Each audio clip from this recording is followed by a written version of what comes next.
الحمدللہ رب العالمین والصلاة والسلام علی سید المرسلین اما بعد فاعوذ باللہ من الشیطان الرجیم بسم اللہ الرحمن الرحیم انا نحن نزلنا الذکر وانا لہ لحافظون صدق اللہ العظیم۔ آج کی ہماری اس نشست کا موضوع قرآن مجید کی سورت الحجر آیت نمبر 9 ہے۔ اس آیت مبارکہ میں اللہ رب العزت نے قرآن مجید کے اعجاز اور اس کے فضائل کو بیان فرمایا۔ ایمان کی مضبوطی کے لیے جس قدر مفید قرآن مجید کے ساتھ اپنے تعلق کو استوار کرنا ہے اور قرآن مجید کے ساتھ اپنے تعلق کو قائم کرنا ہے، اس سے بہتر کوئی اور ذریعہ استحکام ایمان کا نہیں۔ تمام انبیاء علیہ الصلوۃ والسلام جو دنیا میں بھیجے گئے، ان کو اللہ رب العزت نے اپنے پیغام کی حقانیت کے لیے حسب ضرورت معجزات اور آیات بینات عطا کر کے بھیجا۔ ہر پیغمبر کو اس قدر معجزات عطا کیے گئے جتنی ان کے فالورز تھے یا جتنے لوگ ان پر ایمان لائے، جتنے لوگ ان کی امت میں شامل ہوئے، یا جس زمانے میں حق کے جس طرح کے دشمنوں کے ساتھ ان کا سامنا تھا، اس کے پیش نظر اللہ رب العزت نے ان کو معجزے دیے۔ معجزات کی نوعیت کا تعین بھی انہی بنیادوں پر کیا گیا اور معجزات کے عدد کا تعین بھی انہی بنیادوں پر کیا گیا۔ یہ بات حضور نبی اکرم صلی اللہ تعالی علیہ وسلم نے سمجھائی کہ کوئی بھی نبی ایسا مبعوث نہیں ہوا انبیاء علیہ الصلوۃ والسلام کی بعثت کے سلسلہ میں کہ جس کو اللہ رب العزت نے خصوصی نشانیاں نہیں دی، اور نشانیوں کا عدد اللہ رب العزت نے پیروکاروں، فالور اور ان پر ایمان لانے والوں کے اعتبار سے مقرر فرمایا۔ اور یہ بات بتا کر حضور نبی اکرم صلی اللہ تعالی علیہ وسلم نے ایک خاص امر بیان فرمایا اور فرمایا کہ جب میری باری آئی تو اللہ رب العزت نے مجھ پر قرآن کا نزول فرمایا، وحی قرآنی کا نزول ہوا۔ یہ سب سے بڑا معجزہ تھا۔ اس وجہ سے میں امید رکھتا ہوں کہ میرے اتباع کا عدد، میرے فالورز کا، مجھ پر ایمان لانے والوں کا عدد، یعنی اشارہ قیامت کے دن کی طرف ہے۔ آپ غور فرمائیں کہ حضور نبی اکرم صلی اللہ تعالی علیہ وسلم پر ایمان لانے والوں کا عدد اور آپ کی امت کے افراد کا قیامت کے دن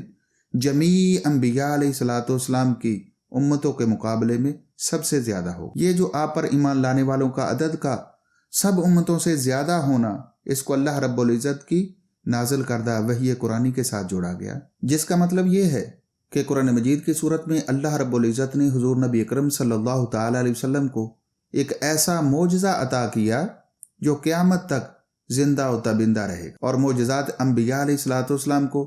اس لیے عطا کیے جاتے تھے کہ انبیاء علیہ الصلوۃ والسلام کی نبوت کا انکار کرنے والے معجزہ کو دیکھ کر ایمان لے آتے، جس کے نصیب میں ہوتا، جس کے مقدر میں ہوتا، یا جس کا ایمان لانا اللہ رب العزت کے ہاں طے ہوتا۔ معجزے کے ذریعے وہ سرکشی کی روش کو چھوڑ کر اتباع کی راہ کو اختیار کرتے، اور حضور نبی اکرم صلی اللہ تعالی علیہ وسلم نے فرمایا کہ چونکہ مجھے قرآن عطا کیا گیا اور یہ ایک ایسا معجزہ ہے جو قیامت تک زندہ و سلامت اور تازہ اور تابندہ رہے گا، اور اس کے باعث قیامت تک لوگ مجھ پر ایمان لاتے رہیں گے۔ یہی وجہ ہے کہ قیامت کے دن جب تمام انبیاء علیہ الصلوۃ والسلام اپنے اتباع کے ساتھ، اپنی امتوں کے ساتھ تشریف لائیں گے تو میری امت کا عدد تمام امتوں سے زیادہ ہوگا۔ اس لیے تمام انبیاء علیہ الصلوۃ والسلام کو جو معجزات ملے، ہر نبی کا زمانہ جوں جوں گزر گیا اس معجزے کا مشاہدہ کرنے والے بھی چلے گئے، معجزے کا مشاہدہ کرنے کا موقع بھی باقی نہ رہا۔ انہی لوگوں نے انبیاء علیہ الصلوۃ والسلام کے معجزات کو دیکھا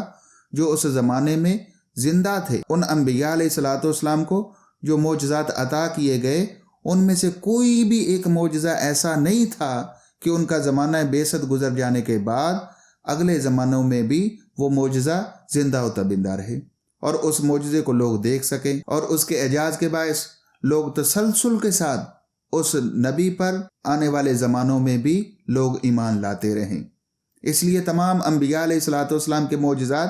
حسی تھے جو آنکھوں سے، ابصار سے دیکھے جا سکتے تھے، جیسے صالح علیہ الصلوۃ والسلام کی اونٹنی، حضرت موسیٰ علیہ الصلوۃ والسلام کا عصا تھا، چشمے پھوٹے، حضرت عیسیٰ علیہ الصلوۃ والسلام مردوں کو زندہ کیا کرتے تھے، اعلیٰ حاضل قیاس۔ تمام انبیاء علیہ الصلوۃ والسلام کے احوال آپ دیکھتے ہیں، وہ معجزات تھے جن کو انہی کے زمانے میں جو لوگ زندہ تھے، موجود تھے، انہوں نے دیکھا، اور جب وقت گزر گیا آنے والے زمانوں میں بھی کوئی بھی شخص اس معجزہ کو نہیں دیکھ سکا۔ اسی معجزات تھے جو زمان اور مکان کے ساتھ مقید تھے، محدود تھے، مگر حضور نبی اکرم صلی اللہ تعالی علیہ وسلم کو جو معجزات عطا کیے گئے وہ تمام انبیاء علیہ الصلوۃ والسلام سے بڑھ کر معجزات عطا کیے گئے، اور مگر ان تمام معجزات محمدیہ پر فائق جو ایک معجزہ عطا کیا گیا وہ معجزہ قرآن مجید ہے، اور یہ وہ ایک معجزہ ہے جسے صرف اس زمانے کے لوگوں نے نہیں دیکھا،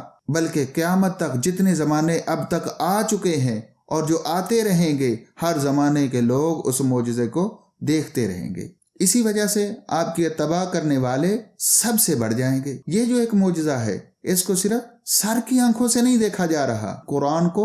عقل کی آنکھوں سے لوگ دیکھتے رہے، قلب کی آنکھوں سے لوگ دیکھتے رہے، اور ہر وقت میں، ہر زمان میں، ہر مکان میں لوگ دیکھتے رہے۔ اس لیے قرآن مجید سے اگر ہم اپنا جتنا تعلق استوار کریں گے اسی قدر ہمارا ایمان مضبوط ہوگا، اور اسی قدر قرآن مجید کا نور ہمارے قلب و باطن میں منتقل ہوگا، اور جتنی اعلیٰ دعوت اسلام کی قرآن مجید کے ذریعے دی جا سکتی ہے، اتنی اعلیٰ دعوت کسی اور طریق سے، کسی اور منہج سے نہیں دی جا سکتی، اس لیے کہ قرآن مجید سب سے بڑا معجزہ ہے، اور اس کے اعجاز کی برکات یہ ہیں کہ سب سے بہترین مؤثر طریقہ لوگوں کو حق کی طرف راغب کرنے کا قرآن مجید ہے۔ قرآن مجید کا معجزہ ہونا یہ جو ایک پہلو ہے، اس کے چند گوشے بڑے اختصار کے ساتھ آپ کے گوش گزار کر رہا ہوں۔ ایک پہلو تو اس کے اعجاز کا یہ ہے کہ اس کا معجزہ ہونے کا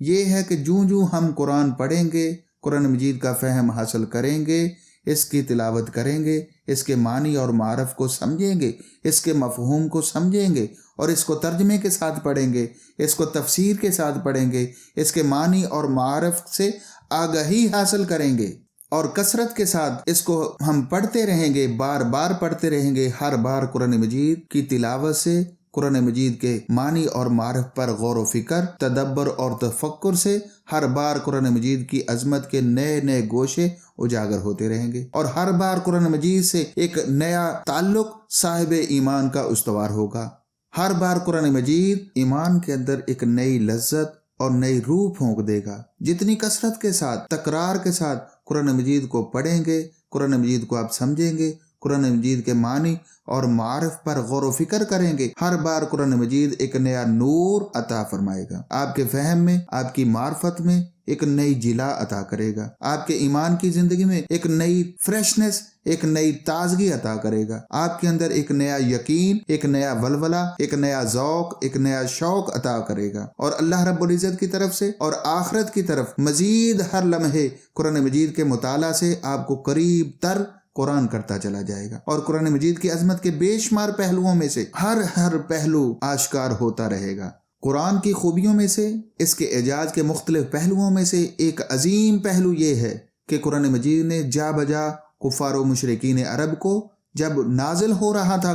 قرآن جب نازل ہو رہا تھا، جو حضور علیہ الصلوۃ والسلام کے مخالفین تھے، اسلام کے منکرین تھے، انہیں دعوت دی کہ آؤ قرآن مجید کو ایک پیمانہ بنا لو، اگر تم سچے ہو، اگر تم یہ سمجھتے ہو کہ قرآن مجید اللہ کی نازل کردہ کتاب نہیں ہے، یہ وحی قرآنی نہیں ہے، اور حق پر مبنی کتاب نہیں ہے، اور اس کو لانے والا اللہ کا سچا نبی اور اللہ کا رسول نہیں ہے، اور یہ اللہ کی بھیجی ہوئی وحی نہیں ہے، اللہ کا کلام نہیں ہے، تو اس کے مقابلے میں کوئی کلام پیدا کر دو۔ تو سب سے پہلے اللہ رب العزت نے قرآن مجید کے ذریعے چیلنج کیا۔ اللہ رب العزت کا فرمان ہے، ام یقولون افترا قل فأتوا بعشر سور مثلہ مفتریات وادعوا من استطعتم من دون اللہ ان کنتم صادقین۔ سورۃ ہود کی آیت نمبر 13۔ کیا کفار یہ کہتے ہیں کہ پیغمبر نے قرآن کو خود کر لیا؟ فرما دیجئے تم بھی اس جیسی گڑی ہوئی 10 صورتیں لے آؤ، اور اللہ کے سوا اپنی مدد کے لیے جس کو بلانا چاہتے ہو بلا لو اگر تم سچے ہو۔ قرآن کا انکار کرنے والوں کو کہا اس جیسی 10 صورتیں تم لے آؤ، اور جس سے مدد لینا چاہتے ہو مدد لے لو، اپنی سچائی کو ثابت کرو، مگر وہ نہیں کر سکے۔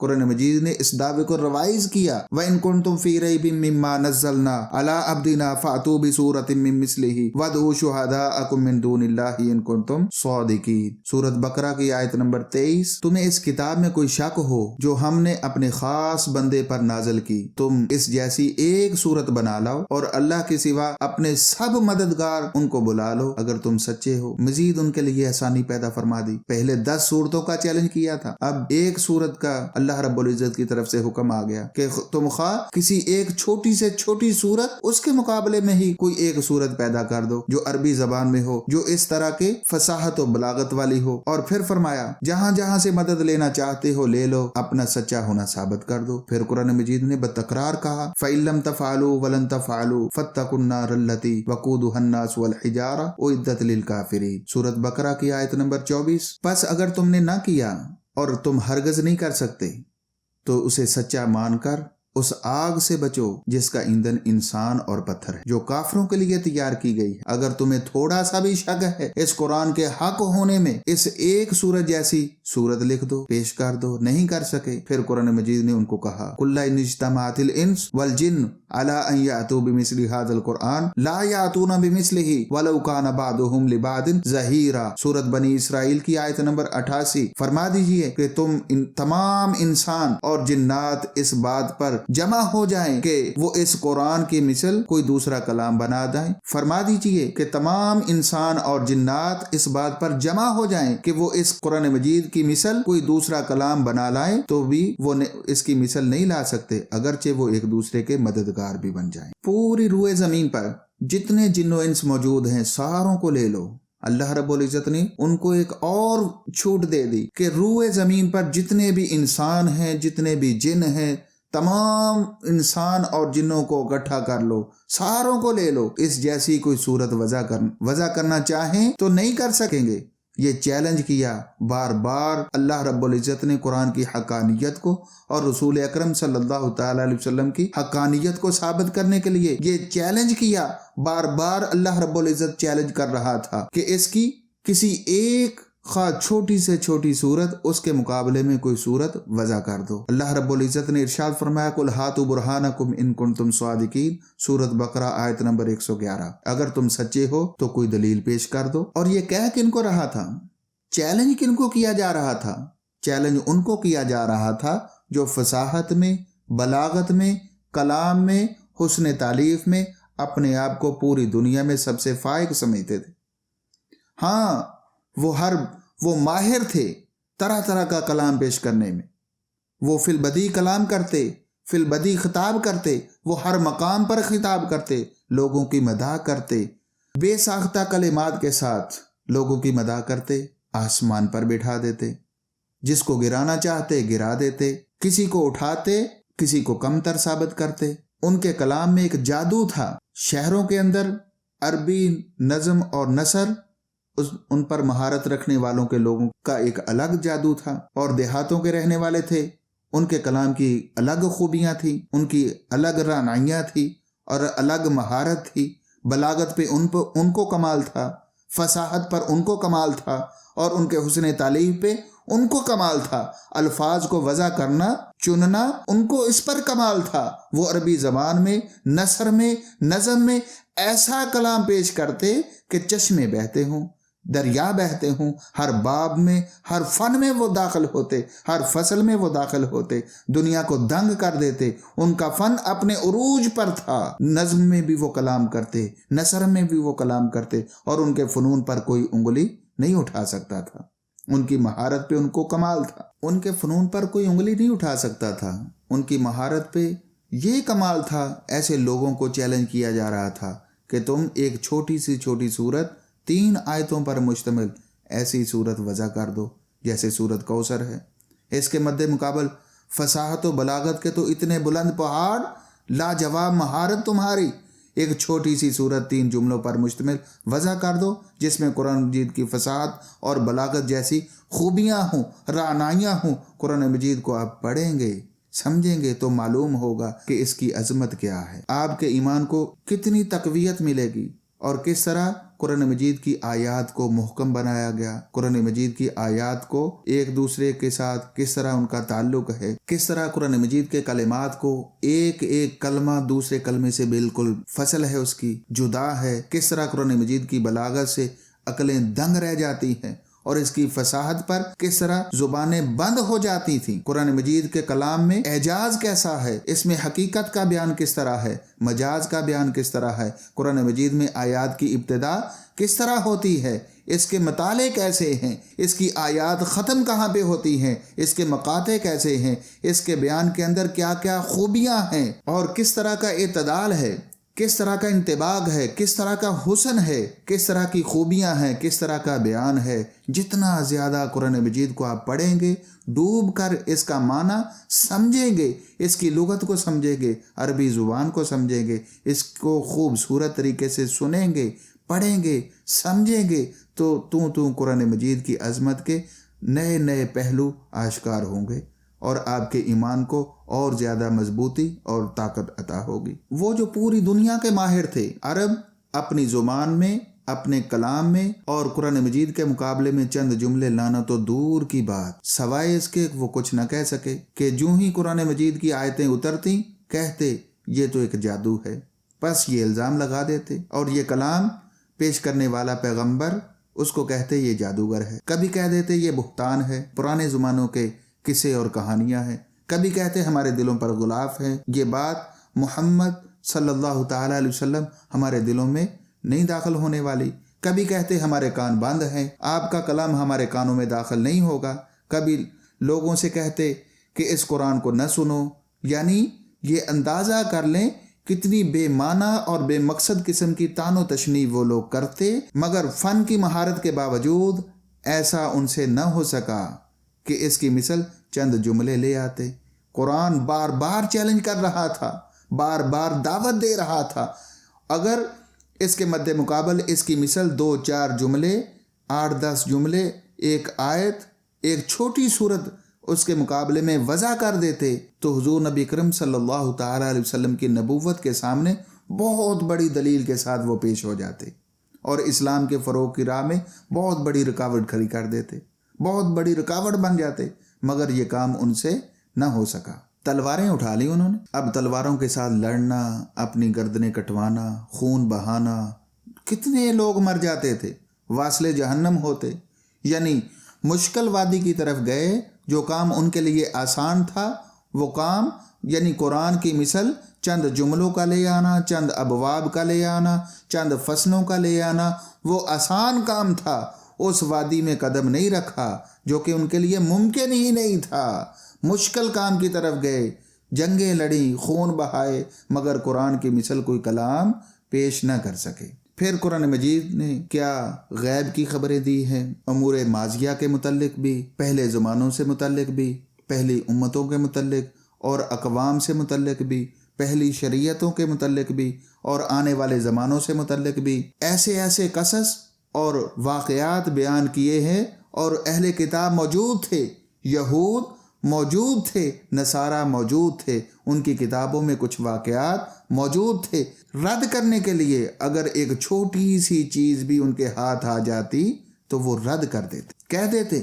کہ یہ واقعہ جو قرآن بیان کر رہا ہے تاریخی حقائق کے اعتبار سے غلط ہے۔ بڑے سے بڑا دشمن حضور علیہ الصلوۃ والسلام کے مخالف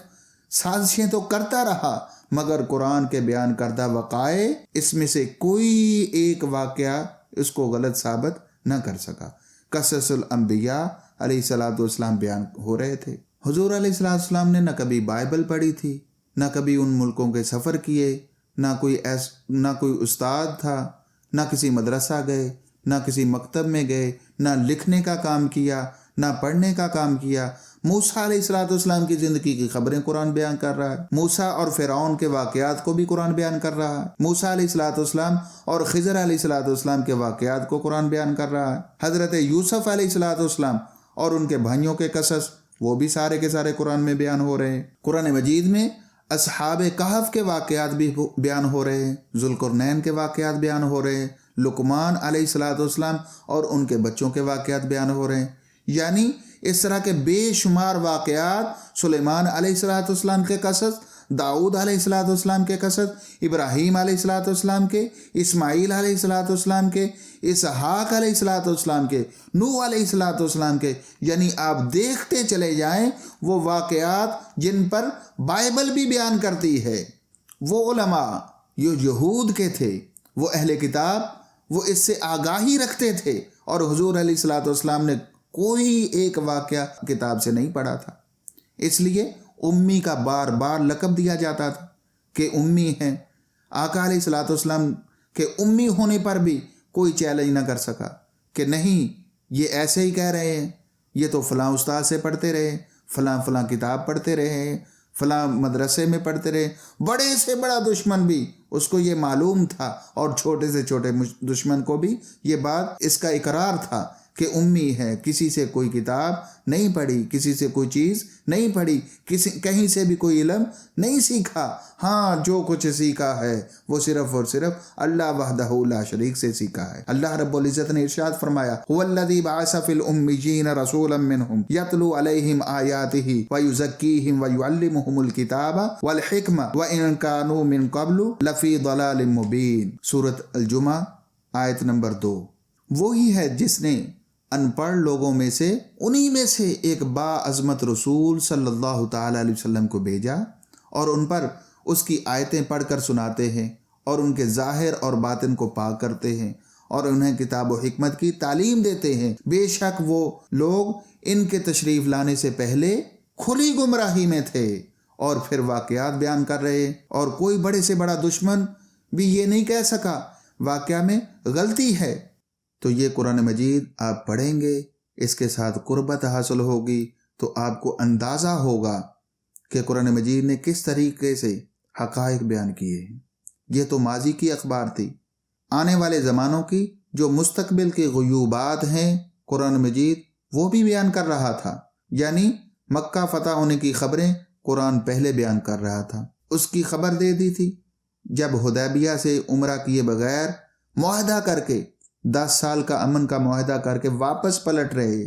لوگ مایوس تھے، پریشان تھے، دکھی دل تھے۔ تو اسی مایوسی اور پریشانی کے عالم میں اللہ رب العزت نے قرآن نازل فرما دیا، قرآن کی آیتیں اتر رہی ہیں۔ اللہ رب العزت اپنے پیارے محبوب حضرت محمد مصطفیٰ علیہ الصلوۃ والسلام پر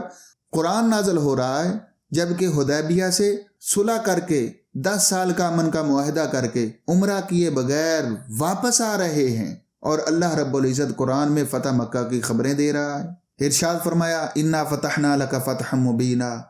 سورۃ فتح کی پہلی آیت۔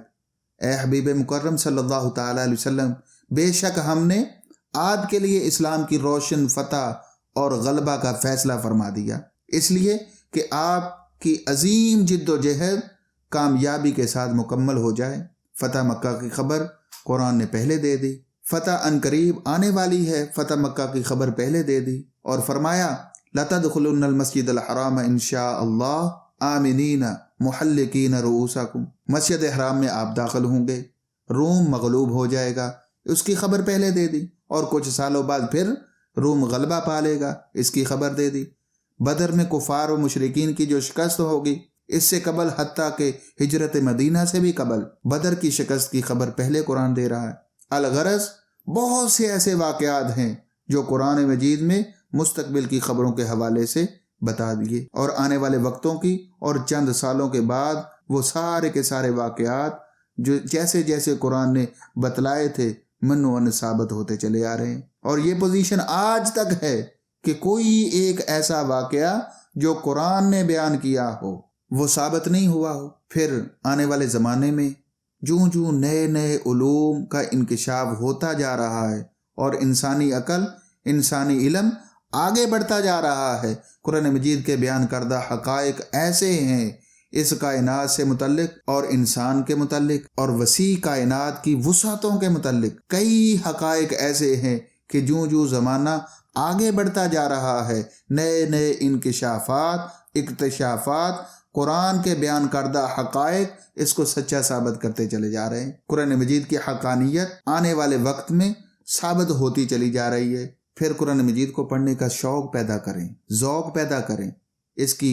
خوبیوں میں سے ایک خوبی یہ بھی ہے کہ یہ ایک ایسی نشانی ہے جب تک دنیا قائم ہے، قائم اور دائم رہے گا، یہ کبھی معدوم نہیں ہوگا، نہ اس میں تغیر و تبدل ہوگا۔ آپ دیکھیں ساری روئے زمین پر کتنے دشمن اسلام ہے جو چاہتے ہیں کہ اسلام کو مٹا دیا جائے، جو 1400 سال گزر گئے، کتنی سازشیں ہوئی، مگر قرآن مجید کے اندر ایک لفظ کی کمی بیشی کوئی نہیں کر سکا۔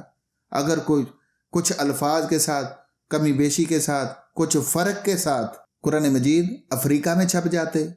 کچھ امریکہ میں چھپ جاتے، کچھ عرب میں چھپ جاتے، فرق کے ساتھ عجم میں چھپ جاتے، کچھ ایسٹرن یورپ میں چھپ جاتے، کچھ ویسٹرن یورپ میں چھپ جاتے، کوئی مسلم کنٹریز میں چھپ جاتے۔ مختلف ملکوں، مختلف لوگ مختلف وقتوں میں اب اس کے اندر دخل اندازی کرتے، تغیر و تبدل کرتے، ترمیم کرتے، تبدیلیاں کرتے اور مختلف چھاپا خانے سے چھاپ دیتے، اور اس طرح کے مختلف فرقوں کے ساتھ، اختلافات کے ساتھ قرآن مجید چھپے ہوئے نسخے مارکیٹ میں آ جاتے۔ یا آپ دیکھیے نا، انسان کی عقل میں آتا ہے کہ کوئی کسی کتاب میں کسی کتاب کے ساتھ یہ کام کرنا چاہے تو کر سکتا ہے، اور ہوتا رہا ہے۔ حدیث مبارکہ صلی اللہ تعالی علیہ وسلم میں موضوع حدیثیں ڈالی گئی، اور محدثین نے چھان بین کے ذریعے، جر و تعدیل کے ذریعے انہیں واضح کیا۔ حدیث نبوی صلی اللہ تعالی علیہ وسلم میں یہ کام کیا گیا، اور دیگر کتب میں یہ کام کیا گیا، صوفیہ کرام کی تصوف کی کتب میں یہ کام کیا گیا، رد و بدل کیا گیا، تبدیلیاں کی گئی۔ ہر کتاب میں جو کرنا چاہیں کر دیں۔ خود بائبل کی کتابیں ہیں، ان کے اندر رد و بدل کی گئی۔ قرآن مجید کے دشمن قرآن مجید میں کرنے کی کوشش کیوں نہیں کر سکتے تھے؟ کوشش کرنے سے کس نے روکا تھا؟ مگر آپ دیکھ لیں، 14 صدیاں بیت گئی، قرآن مجید کا کوئی ایک دشمن بھی کسی اپنی چھاپا خانے سے، پرنٹنگ پریس سے بھی قرآن مجید کے کسی ایک جملے تو دور کی بات، ایک حرف میں بھی تغیر و تبدل نہیں کر سکا۔ آپ کو کوئی دوسرا نسخہ مارکیٹ میں اختلاف کے ساتھ نہیں ملے گا۔ اس کی حفاظت کس نے کی ہے؟ کیا مسلم ممالک نے کی ہے؟ مسلم ملکوں کی گورنمنٹ نے کی ہے؟ کس نے حفاظت کی ہے اس کی؟ کون ہے اس کی حفاظت کرنے والا؟ 1400 سال گزر گئے، آقا علیہ الصلوۃ والسلام کے زمانہ اقدس سے لے کر آج تک اس کی حفاظت صرف اور صرف اللہ وحدہ لا شریک نے کی ہے، اور قیامت تک ہر زمانے میں اللہ رب العزت اس کی حفاظت کرے گا، چونکہ اللہ رب العزت نے قرآن پاک میں ارشاد فرما دیا، اِنَّا نَحْنُ نَزَّلْنَا الذِّكْرَ وَإِنَّا لَهُ لَحَافِظُونَ، سورۃ حجر آیت نمبر 9۔ اور جو کہ آج کی ہماری اس نشست کا موضوع ہے کہ بے شک یہ ذکر عظیم قرآن مجید ہم نے ہی اتارا ہے، اور یقیناً ہم ہی اس کی حفاظت کریں گے۔ ہم نے ہی اس کو نازل کیا اور ہم ہی اس کی حفاظت کریں گے۔ کوئی باطل نہ اس کے آگے سے آ سکے گا، نہ کوئی اس کے پیچھے سے۔ آپ اندازہ کر لیں، نزول قرآن کے وقت سے لے کر آج تک ہر روز قرآن مجید کی حقانیت نئے سے نئے انداز کے ساتھ، نئے سے نئے منہج کے ساتھ، نئی سے نئی شان کے ساتھ حقانیت ثابت ہوتی چلی جا رہی ہے۔ پھر قرآن مجید کی یہ بھی خوبی ہے کہ پڑھنے والے کا کبھی بھی جی نہیں بھرتا۔ اس کو جتنی بار پڑھے اس پر ملال نہیں آتا، سننے والے کو بار بار سن کر ملال نہیں آتا۔ جتنی بار ذوق کے ساتھ، تکرار کے ساتھ پڑھے، ہر بار اس کی لذت میں، حلاوت میں اضافہ ہوتا ہے۔ جتنی بار پڑھے ہر بار اس کی محبت بڑھتی ہے، ہر بار ذوق میں اضافہ ہوتا ہے۔ اور یہ خوبی کہ بار بار پڑھ کے ہر بار لذت اور حلاوت میں اضافہ ہوتا چلا جائے، طبیعت اس سے گریزہ نہ کرے، بر نہ جائے۔ دنیا کے کسی اور کلام میں یہ خوبی نہیں ہے، نہ کسی نثر میں ہے، نہ کسی نظم میں ہے۔ فصیح و بلیغ کلام ہر زبان میں لکھے گئے، مگر الٹیمیٹلی ایک لمٹ ہوتی ہے۔ اس کو آپ سنیں گے، اس کے سننے کے بعد پڑھیں گے اور اس سے جی بھر جاتا ہے۔ بندہ نہیں سن سکتا، ایک لمٹ ہوتی ہے۔ کتاب کو پڑھتا ہے پھر جی بھر جاتا ہے، مگر لوگ اس قرآن کو خلوتوں میں بھی پڑھتے ہیں، لذت لیتے ہیں، راتوں میں بھی پڑھتے ہیں، لذت لیتے ہیں، دنوں میں بھی پڑھتے ہیں، تراویح میں بھی پڑھتے ہیں، صبح و شام اس کی تلاوت کرتے ہیں، زمانوں میں پڑھتے ہیں، ہر جگہ اس سے لوگ لذت لیتے ہیں۔ پڑھنے والا بھی لذت لیتا ہے، سننے والا بھی لذت لیتا ہے۔ اور پھر قرآن مجید نے تعلیمات دی ہیں، اس میں ہر قسم کے اخلاق کی تعلیم ہے، قرآن نے دی ہے۔ دین کی تعلیم قرآن نے دی ہے، الہیات کے دقائق اس قرآن نے دیے ہیں۔ انسانی زندگی کی ابتدا قرآن نے بتائی ہے، اس کی انتہا قرآن نے بتائی ہے، مبدأ و معاد قرآن نے بتایا ہے، مکارم اخلاق قرآن نے دیے ہیں، فنون و حکمت قرآن نے سمجھائے ہیں، سائنسی دقائق قرآن نے سمجھائے ہیں، عملی حقائق قرآن نے سمجھائے ہیں، دنیاوی مصلحتوں کا علم قرآن نے دیا ہے، اخروی مصلحتوں کا علم قرآن نے دیا ہے۔ دینی مصلحتوں کا علم قرآن نے دیا، تدبر کی چیزیں قرآن نے دی ہیں، تفکر کی چیزیں قرآن نے دی ہے، دلائل عقلی نقلی قرآن نے دیے ہیں، تاریکی قرآن نے دیے ہیں، فکر و نظر کی چیزیں قرآن نے دی ہیں، فصاحت و بلاغت کی چیزیں قرآن نے دی ہیں۔ یعنی قرآن مجید نے بھر دیا ہے اس ساری کائنات کو، انسانی فکر کو، علم کی کائنات دنگ ہے۔ قرآن مجید نے اتنا فیض دیا ہے، ہر سوال کا جواب دیا ہے، ہر جہت سے قرآن مجید نے اپنا نور دیا ہے۔ کوئی کتاب دنیا کی اتنی ہماگیر اور ہمہ جہت نہ تھی، نہ ہوگی، نہ ہو سکتی ہے، نہ کبھی ہوگی۔ اور پھر قرآن مجید کو حفظ کرنا اللہ رب العزت نے آسان کر دیا، یعنی 7، 8، 9، 10 سال کے بچے قرآن مجید کے حافظ ہیں، اور ایسے حافظ ہیں کہ ایک کا حفظ دوسرے کے حفظ سے مختلف نہیں ہے۔ عمر رسیدہ لوگ اس کے حافظ ہیں، بچے اس کے حافظ ہیں، بڑے اس کے حافظ ہیں، اور پھر اس کے علوم کے اوپر لوگوں کو شغف ہے۔ اس سے لوگ عقائد دین سیکھ رہے ہیں، اسماء الہیہ قرآن سے معلوم ہو رہے، صفات الہیہ معلوم ہو رہے، آخرت کے احوال معلوم ہو رہے ہیں، عقائد کے دلائل قرآن سے مل رہے ہیں۔ سابقہ امتوں اور اقوام کی جو بدعقیدگیاں تھی اس پر قرآن نے روشنی ڈالی ہے، ان کے دلائل کا رد کیا ہے، حلال و حرام کی چیزیں قرآن نے سمجھائی ہیں۔ الغرض ایسے معارف قرآن مجید نے دیے ہیں کہ عقلیں ان کا احاطہ نہیں کر سکتی اور زبانیں ان کو بیان نہیں کر سکتی۔ تو قرآن مجید اللہ رب العزت کا ایک ایسا معجزہ ہے، تو قرآن مجید اللہ رب العزت کا ایک ایسا کلام ہے، اس کی ایسی صفت ہے، مگر اتنا بڑا عظیم معجزہ کہ بندہ اگر اس کے ساتھ جتنا جڑتا چلا جائے، بندہ اس کے ساتھ جتنا تعلق قائم کرتا چلا جائے، بندہ اس کے ساتھ جتنا اپنا تعلق استوار کرتا چلا جائے، بندہ نکھرتا چلا جاتا ہے، اس کا ایمان نکھرتا ہے، اس کا فہم نکھرتا ہے، علم و حکمت نکھرتی ہے، اس کے عمل میں اخلاق میں نکھار پن آ جاتا ہے، خوبصورتی آ جاتی ہے، خوبصورت ہوتا چلا جاتا ہے۔ قرآن بندے کو خوبصورت بنا دیتا ہے۔ جو قرآن مجید کے اندر اللہ رب العزت کا کلام ہونے کے ناطے حسن و جمال ہے، اس حسن و جمال کی شعائیں اللہ رب العزت اس بندے میں منتقل کر دیتا ہے۔ جو قرآن مجید کے ساتھ جڑ جاتا ہے، جو قرآن مجید کے ساتھ اپنا تعلق سچا قلبی، فکری، ذہنی، عملی استوار کر لیتا ہے، محبت کے ساتھ، تلاوت کے ساتھ، قرات کے ساتھ، فہم کے ساتھ، حکمت کے ساتھ، عمل کے ساتھ، تبلیغ کے ساتھ، ہر جہت سے بندہ جو قرآن پاک کے ساتھ جڑ جاتا ہے، جڑتا چلا جاتا ہے، اسی جہت میں قرآن اپنے نور کے ساتھ اسے حسین تر کرتا چلا جاتا ہے، روشن تر کرتا چلا جاتا ہے، اور اس کے کام کو بھی اللہ رب العزت پھر عبدالآباد تک قائم اور دائم رکھتا ہے۔ اور رجوع الی القرآن،